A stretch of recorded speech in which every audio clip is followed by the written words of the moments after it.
Terima kasih kesempatan yang diberikan. Perkenalkan, nama saya Angelina Sorongan, NIM 1908111030. Pada saat ini, saya akan menjelaskan tentang pengorganisasian prosedur sistem penyimpanan arsip. Pengorganisasian prosedur sistem penyimpanan arsip. A. Definisi arsip. Arsip merupakan penghubung antar organisasi dengan organisasi lain maupun antara seseorang dengan orang lain. Hal ini karena arsip memiliki nilai informasi dalam pelaksanaan kegiatan tersebut. Kata arsip berasal dari bahasa Yunani dari kata archion, artinya milik sebuah kantor. Secara sederhana, arsip adalah cantuman atau record, rekaman, catatan, atau berkas sebuah lembaga, baik umum maupun privat. Dilihat dari fungsinya, arsip terbagi menjadi dua macam, yaitu arsip dinamis dan arsip statis. Menurut Undang-Undang Nomor 7 Tahun 1971 Pasal 2 tentang pokok kearsipan dijelaskan bahwa arsip dinamis adalah arsip yang dipergunakan perencanaan pelaksanaan penyelenggaraan kehidupan kebangsaan pada umumnya atau dipergunakan secara langsung dalam penyelenggaraan administrasi negara. Sedangkan arsip statis adalah yang tidak dipergunakan secara langsung untuk perencanaan penyelenggaraan kehidupan kebangsaan pada umumnya untuk penyelenggaraan sehari-hari administrasi negara. B. Pengorganisasian arsip. Menurut Ursanto 1998, pengorganisasian arsip terdapat beberapa pola yang diterapkan pada 1. Sentralisasi. Di kantor pemerintah, swasta, atau lain-lain jenis kantor niscaya mempunyai satu unit kerja yang khusus menangani penerimaan surat masuk dan pengiriman surat keluar. Bermacam-macam nama yang diberikan kepada unit kerja tersebut, tetapi biasanya disebut tata usaha. Tata usaha di sini merupakan sentral penerimaan surat masuk dan pengiriman surat keluar. Hal ini disebut sentralisasi surat masuk dan surat keluar. Sehubungan dengan masalah kearsipan, maka sentralisasi berarti penyimpanan arsip yang dipusatkan di suatu unit kerja khusus yang lazim disebut sentral arsip. Arsip tersebut sebetulnya adalah surat yang sudah disimpan karena sudah selesai diproses atau diolah. Dengan sentralisasi, maka semua surat-surat kantor yang sudah selesai diproses akan disimpan di sentral arsip. Keuntungan dari sentralisasi arsip. Pertama, ruang dan peralatan arsip dapat dihemat. Kedua, petugas dapat mengonsentrasikan diri khusus pada penanganan arsip. Ketiga, kantor hanya menyimpan satu arsip, duplikasinya dapat dimusnahkan. Keempat, sistem penyimpanan dari beberapa arsip dapat diseragamkan. Kerugian dari sentralisasi arsip. Pertama, sentralisasi arsip hanya efektif dan efisien untuk. Kedua, tidak semua jenis arsip dapat disimpan dengan satu sistem penyimpanan yang seragam. Ketiga, unit kerja yang memerlukan arsip memerlukan waktu yang lebih lama untuk memperoleh arsip yang diperlukan. 2. Desentralisasi. Suatu kantor dikatakan menganut sistem kearsipan secara desentralisasi apabila semua unit kerja pengelola arsipnya masing-masing. Sistem penyimpanan atau filing system yang dipergunakan masing-masing unit kerja tergantung kepada ketentuan kantor bersangkutan. Untuk organisasi yang besar dengan ruang kantor yang terpisah, letaknya sistem penyelenggaraan arsip secara desentralisasi sangat sesuai dipergunakan. Di sini semua kegiatan kearsipan baik pencatatan, penyimpanan, peminjaman, pengawasan, pemindahan dan pemusnahan dilaksanakan oleh unit kerja masing-masing dan di tempat unit kerja masing-masing. Keuntungan desentralisasi. Pertama, pengelolaan arsip dapat dilakukan sesuai dengan kebutuhan unit kerja masing-masing. Kedua, keperluan akan arsip mudah terpenuhi karena berada pada unit kerja sendiri. Ketiga, penanganan arsip akan lebih mudah dilakukan karena arsipnya sudah dikenal baik. Kerugian desentralisasi arsip. Pertama, penyimpanan arsip tersebar di berbagai lokasi dan dapat menimbulkan duplikasi arsip yang disimpan. Kedua, kantor harus menyediakan peralatan dan perlengkapan arsip di setiap unit kerja, sehingga penghematan pemakaian peralatan dan perlengkapan sudah dilakukan. Ketiga, penataan dan pelatihan kearsipan diadakan karena petugas umumnya bertugas rangkap dan tidak mempunyai latar.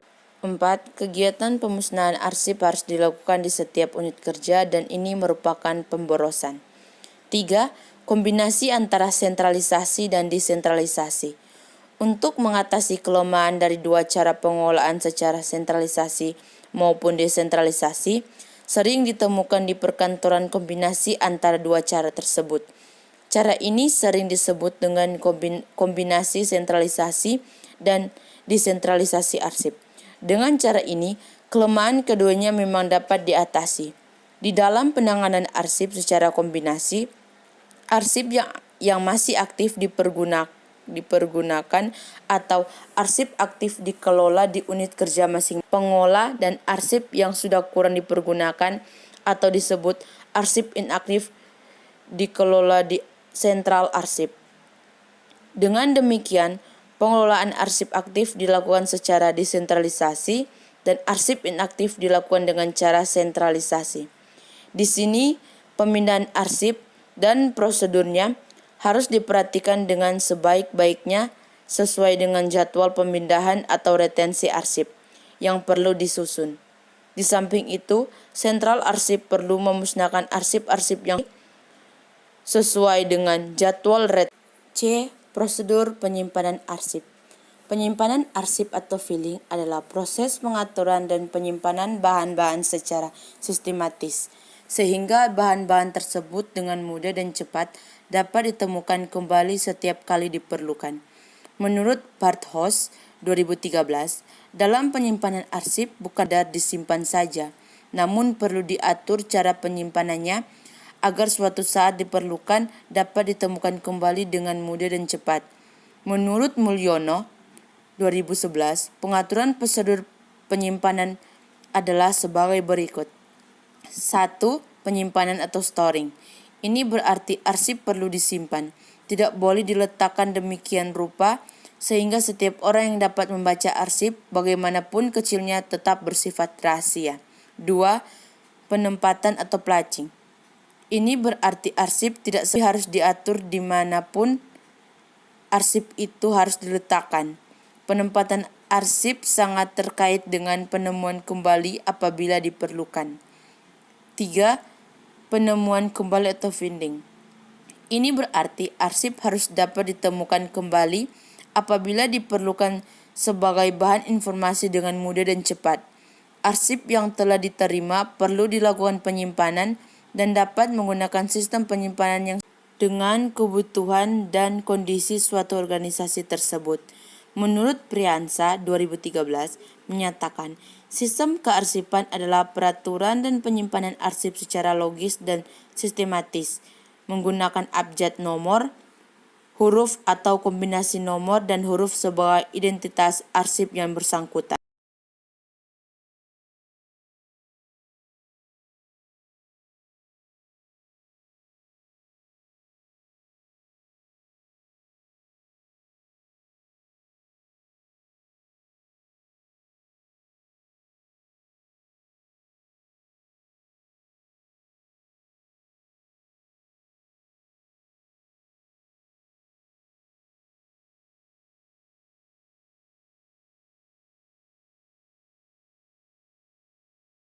Pertama, sistem abjad. Penyimpanan arsip dengan diurutkan menurut urutan abjad, yaitu A. Jadi, semua judul indeks berdasarkan abjad dan selanjutnya penyimpanan arsip didasarkan atas kode abjad.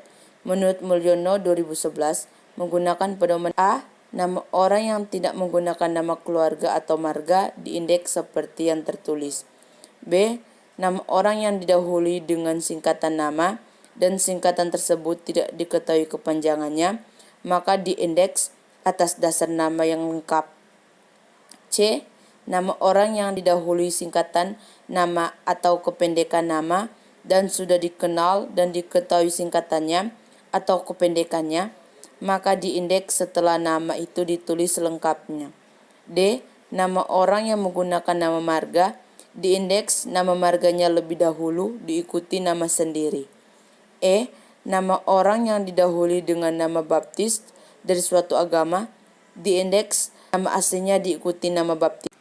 F. Nama orang laki-laki yang menggunakan nama orang tua atau keluarga, diindeks dengan nama orang tua atau keluarga diikuti nama sendiri. G. Nama orang perempuan yang menggunakan nama suaminya, diindeks dengan nama suaminya lebih dahulu, baru diikuti nama sendiri. H. Nama orang yang menggunakan gelar, baik gelar kesarjanaan, profesi, dan gelar keturunan maupun gelar kepangkatan, diindeks namanya lebih dahulu dan diikuti gelar. I. Nama badan atau perusahaan dapat diindeks seperti yang ditulis, kecuali nama-nama badan atau perusahaan yang menggunakan nama orang, nama badan atau perusahaan yang menggunakan nama orang, diindeks nama orang diikuti nama sebutannya. J. Nama badan.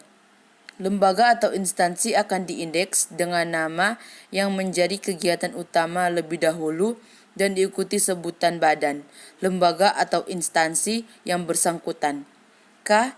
Nama singkatan atau kependekan suatu organisasi, diindeks dengan kata tangkap pengenal pokok dari singkatan atau kependekan organisasi, diikuti kata yang lain.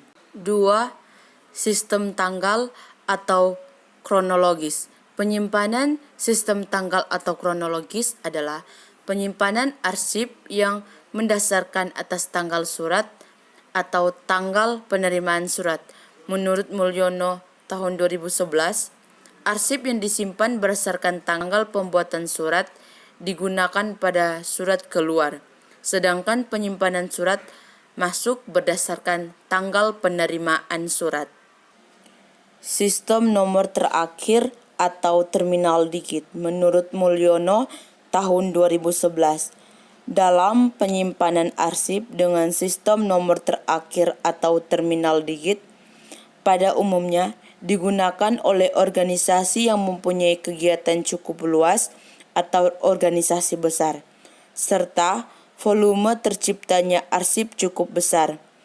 Nomor di sini adalah nomor kode penyimpanan dan bukan nomor yang tertera pada surat atau nomor surat. Keempat, sistem klasifikasi desimal. Sistem klasifikasi adalah penyimpanan arsip yang mendasarkan nomor sebagai kode penyimpanan. Kedua sistem yaitu sistem terminal digit dan sistem klasifikasi adalah sistem penyimpanan berdasarkan nomor kode atau numeric filling.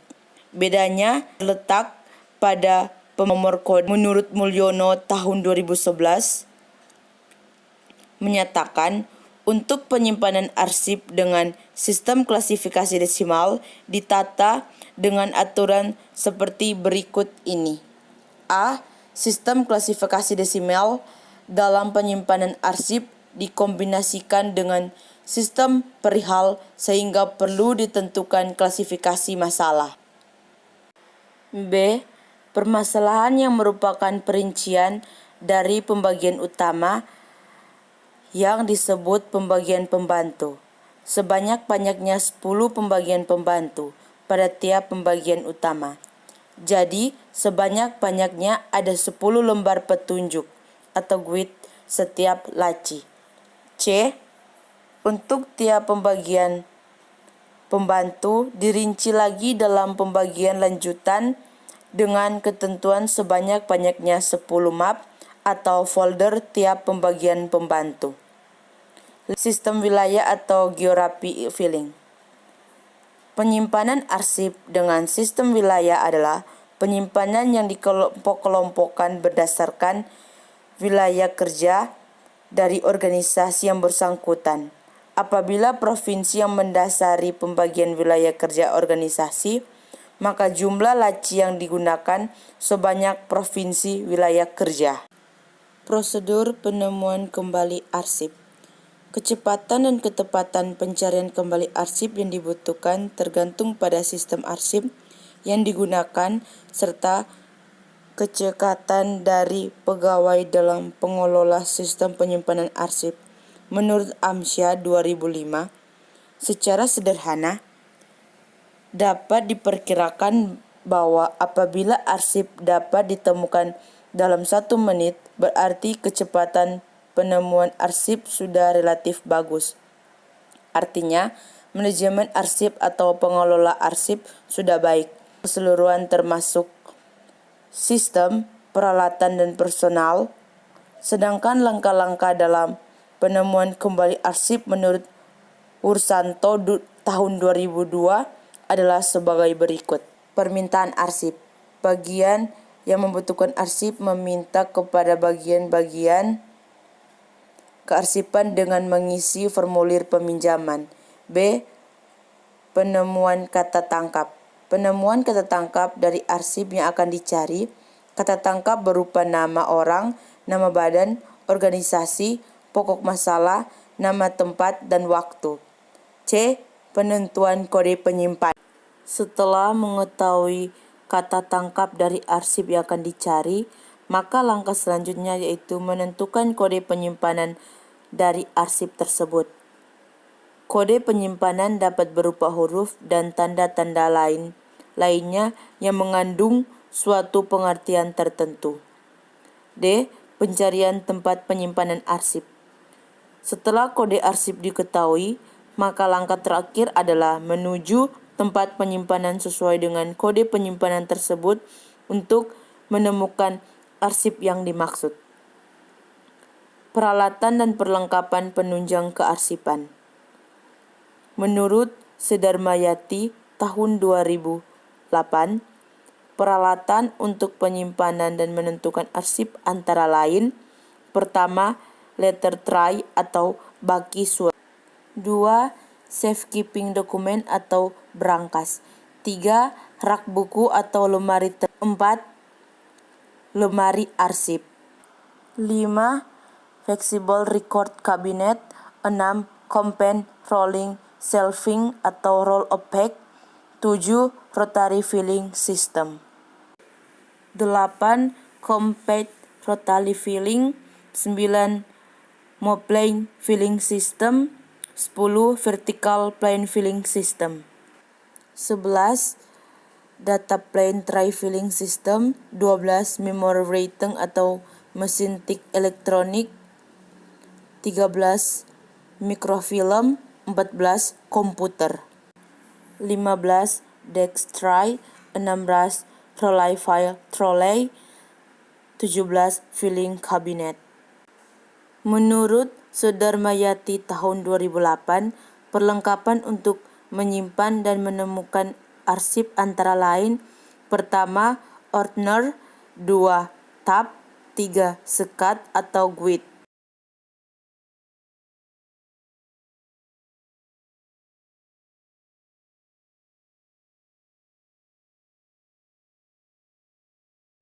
8. Perforator. 9. Stub file. Prosedur perencanaan sistem kearsipan. Prosedur perencanaan sistem kearsipan menurut Sugiarto, Agus, dan Teguh Wayono tahun 2005 mengemukakan bahwa dalam membuat sistem kearsipan ada 6 prosedur perencanaan yang harus dilakukan. Berikut adalah gambar prosedur perencanaan sistem kearsipan Sugiarto, Agus, dan Teguh Wayono tahun 2005 menemukan bahwa dalam membuat sistem kearsipan ada 6 prosedur perencanaan yang harus dilakukan. Berikut adalah gambar prosedur perencanaan sistem kearsipan. Penjelasan dari gambar prosedur perencanaan sistem kearsipan adalah sebagai berikut. 1. Identifikasi masalah. Sebelum merancang suatu sistem kearsipan, terlebih dahulu harus melakukan identifikasi masalah kearsipan yang ada dalam suatu perusahaan atau instansi yang akan dijadikan sebagai menentukan sistem kearsipan. 2. Menentukan sistem kearsipan. Setelah mengidentifikasi masalah, tahap kedua yaitu menentukan sistem kearsipan. Pada tahap ini dilakukan pemilihan sistem kearsipan yang tepat dan sesuai bagi perusahaan atau instansi. Ketiga, menganalisis sistem. Tahap analisis suatu sistem adalah sasaran organisasional, sistem yang disesuaikan dengan tujuan dan sasaran yang hendak dicapai oleh perusahaan atau instansi. Menentukan kebutuhan-kebutuhan pemakai sistem dan persoalan-persoalan yang berkenan dalam sistem dan ruang lingkup mengenai studi-studi tertentu, mulai dari pengumpulan data-data pada manajemen puncak untuk mendapat persetujuan. 4. Perencanaan sistem. Pada tahap ini, semua aspek dari sistem yang sedang berjalan dievaluasi untuk dilakukan dengan kebutuhan sistem yang direncanakan. Hal yang harus diperhatikan dalam tahap ini adalah mengevaluasi terhadap kelemahan-kelemahan yang terdapat pada sistem yang dijalankan dan pencarian alternatif perbaikinya yang sesuai dengan sasaran perusahaan yang hendak dicapai. 5. Memiliki dan mengimplementasikan. Tahap ini mencakup tugas-tugas seperti penggantian sistem kearsipan, pemilihan peralatan dan perlengkapan, serta pengujian terhadap sistem yang baru. 6. Penerapan. Setelah melakukan uji coba terhadap sistem kearsipan yang baru, maka tahap selanjutnya adalah menerapkan sistem kearsipan tersebut. Pada tahap ini harus selalu dilakukan monitoring untuk mengetahui dan melihat adanya perubahan-perubahan yang mungkin terjadi karena sifat sistem itu sendiri yang